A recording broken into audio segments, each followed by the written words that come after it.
दर्शक बंधु आज सुना और रूपार नुआ मूल्य जारी प्रतिदिन सुना और रूपार नुआ मूल्य निर्धारण कर सुना और रूपा किणवा चाहूँगी किणवाई योजना करें जाणी रखु आज सुना और रूपार सठिक मूल्य केते रही तेज आज सुना और रूपार सठिक मूल्य केते अच्छी आसतु जाना।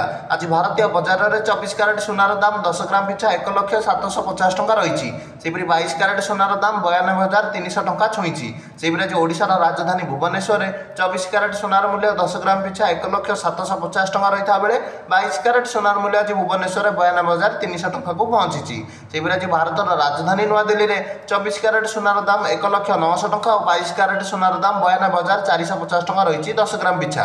सेहीपरि भाव आज मुंबई में 24 क्यारेट सुनार मूल्य 10 ग्राम पिछा 1,750,000 टंका और 22 क्यारेट सुनार मूल्य 92,300 टंका रही।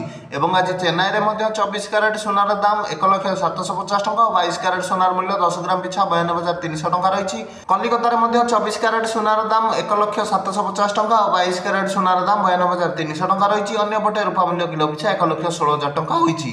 आज सुनार सठिक मूल्य भिडियो आपको टे भी भल लगे भिडियो लाइक करने चैनल सब्सक्राइब कर दिंतु।